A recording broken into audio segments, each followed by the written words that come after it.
e este é o podcast Tal Investimento. Deixa eu contar assim, o que eu entendo de China no momento, assim, sobre o momento que eles estão vivendo. Então tá lá, parece que saiu o último crescimento deles foi de 5%, mais ou menos. Mas a teoria econômica ali era de que eles precisariam continuar crescendo a 10% ao ano para fazer valer todas essas cidades, megacidades que eles estão construindo, esse mercado imobiliário pujante e tal, e parece que não está rolando isso. O quanto que isso é um red flag, assim, de que a China possa entrar nessa desaceleração que você está falando? A gente tem na China uma transição de modelo de crescimento que aconteceu lá atrás e que agora a gente está vendo a China meio que voltando para o modelo antigo. A China de 10% de crescimento ao ano era uma China que crescia via mercado imobiliário, né? Via construindo prédio, construindo cidade, construindo ponte, e todo mundo já viu reportagem de cidades fantasmas na China que foram construídas para ninguém morar. Mas o PIB cresceu 10% ao ano. Foi se observando que não é um crescimento sustentável, porque chega uma hora que você não vai mais construir cidade para ninguém morar. Então, a China começou a perceber isso lá atrás, antes da pandemia, que esse modelo não era sustentável e a população urbana estava crescendo. Então, foi tendo uma transição natural de um crescimento via infraestrutura para um crescimento via consumo interno, que é muito mais saudável, que é o que a gente tem nos Estados Unidos, em Brasil, a gente tem um crescimento baseado em consumo.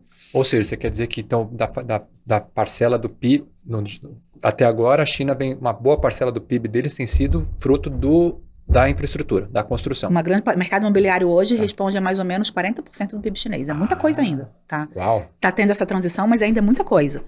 E aí a gente começou a ver essa transição para o consumo. E aí, é claro, foi uma transição lenta, o PIB começou a crescer menos. Ao invés de crescer 10, cresceu 5, mas cresceu 5 de maneira muito mais sustentável.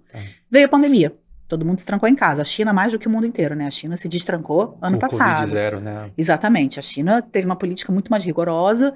Com isso, a taxa de desemprego entre os jovens explodiu. Quem tem até 25 anos na China tem uma taxa de desemprego perto de 23%. Isso é uma coisa absurda.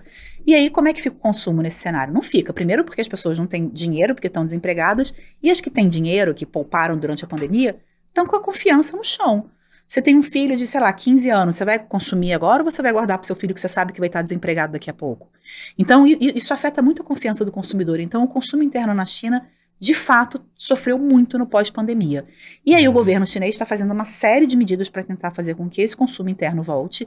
Redução de compulsório bancário, redução de juros. Está fazendo a parte dele, mas não deixa de fazer a parte dele também de tentar estimular o setor imobiliário para fazer com que o PIB cresça a todo custo, né? Porque lá eles determinam o número, é isso que eles vão ter que entregar.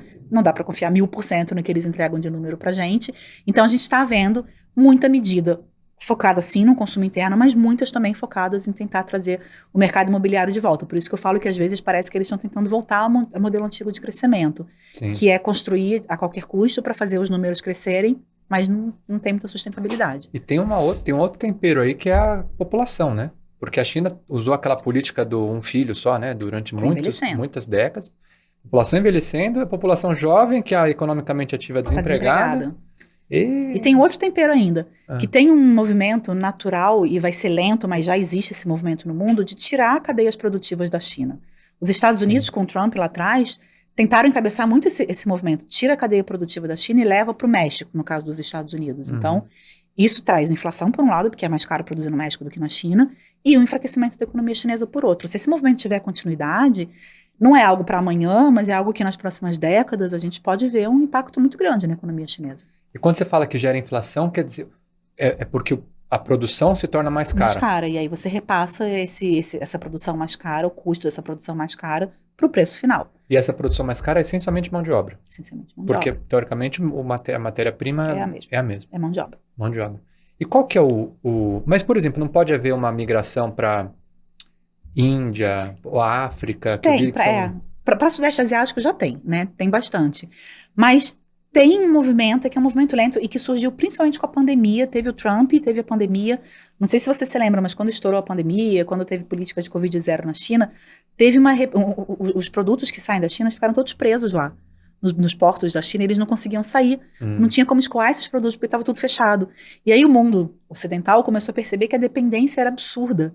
E que realmente, numa situação extrema, como é o caso da pandemia, você fica sem computador, você fica sem... Faltou iPhone nas lojas, você fica sem iPhone, você fica...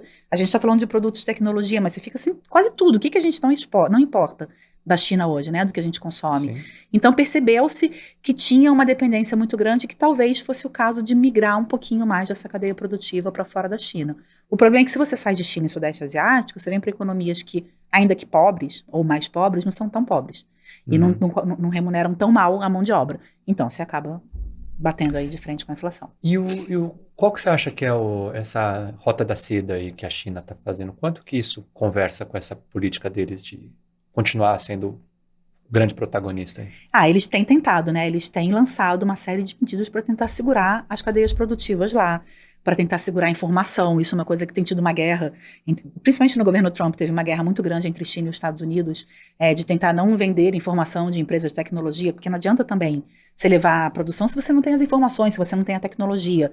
Então, eles estão tentando, da maneira deles, segurar, mas a impressão que eu tenho é que a China está se reestruturando toda pós-Covid-0. Foi uma política muito exagerada, né? Pelo menos hoje, falando hoje é fácil, falando no auge da pandemia não é, mas enfim. Foi uma política muito exagerada que trouxe preço muito alto. Eu acho que a China vai continuar tentando segurar, mas chega uma hora que talvez eles não consigam, especialmente a depender de quem vai ser o presidente dos Estados Unidos. E este é o podcast Tal Investimento.